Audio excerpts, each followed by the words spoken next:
2 இடங்கள் தான் அதிமுக இருக்குது. 2 இடங்களை தேர்வு செய்கிற வகையில சட்டமன்ற உறுப்பினர் இருக்காங்க. ஒரு உறுப்பினர் குறைவா இருந்தா கூட அதை சரி செய்ய முடியும்.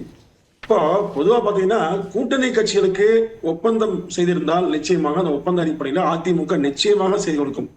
கடந்த காலத்துல அன்புமணி ராமதாஸ் அவர்களுக்கு அதிமுக ஒப்பந்தத்தை கையெழுத்திட்டு இருந்தது, அதே மாதிரி கொடுத்தாங்க. அதே மாதிரி ஜி.கே. வாசனுக்கு சொல்லியிருந்தாங்க, கொடுத்தாங்க. அதனால அதிமுக அந்த மாதிரியான கடமை தவறி நிச்சயமாக செல்லாது.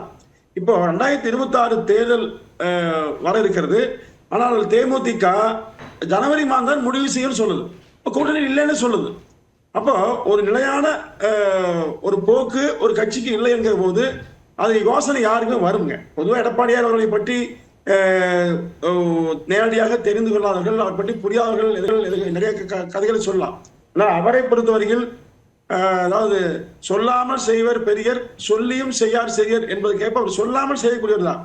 ஒரு உறுதியை கொடுத்திருந்தால் நிச்சயமாக அதற்கான நடவடிக்கையை உறுதியாக செய்வார். அதிமுகவில் விருப்பம் இருக்குங்க. நீங்க கேட்கறது எல்லாருக்குமே விருப்பம் உண்டு, ஆசை உண்டு, நோக்கம் உண்டு. அது குறை சொல்ல முடியாது. கட்சிக்குள்ளும் கேட்பாங்க, வெளியிலும் கேட்பாங்க. கேட்பதில் நியாயம் இருக்கிறது. ஆனா இருப்பது 2 தொகுதி. இப்போ அதிமுக பெரிய இயக்கம், அந்த கட்சியிலேயே பல பேர் எங்களுக்கே தராம மற்றவர்களுக்கே தர்றீங்க கேட்பாங்க இல்லைங்களா? அப்ப எல்லாவற்றையும் சீர்தூக்கி பார்த்து நாம் எந்த அடிப்படையில் இதை வழங்க வேண்டுமோ அந்த அடிப்படையில் அதிமுக வழங்குவதற்கு நடவடிக்கை எடுக்குங்க. இதுல எந்த குழப்பமும் அதிமுக இல்லை. பத்திரிகையில ஊடகங்கள்ல நிறைய செய்திகள் வருது.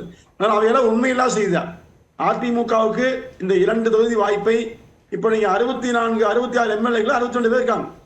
அப்போ இன்னொரு 4-5 பேர் தேவைப்படுங்க, 6 பேர் தேவைப்படும். இதுல பிஜேபி ஆதரவு பண்ண போது இதுல எந்த சிக்கலும் வராது. ஆனா ஏற்கனவே ஜி.கே. வாசன் அவர்கள் ராஜ்யசபா உறுப்பினராக அதிமுகவில் சேர்ந்து ஆனாங்க. ஆனா அவங்க கூட்டணி மாறி போனாங்க. திரு அன்புமணி அப்படி மாறி போனாங்க. ஆனா இதெல்லாம் கூட அரசியல்ல பார்க்க முடியாது. சில நேரங்கள்ல நியாயத்தையும் அரசியல் பார்க்க முடியதில்லை. சில சூழ்நிலைக்கு தகுந்த மாதிரி கூட்டணியில் மாறுகிற போது இடம் மாறி செல்வதும் இயற்கைதான். எனவே எல்லாவற்றையும் சீர்தூக்கி பார்த்து 2026 தேர்தலில் அதிமுக வெற்றி பெற வேண்டும். அதற்கேற்ற மாதிரி வியூகத்தை அதிமுக அமைக்குங்க.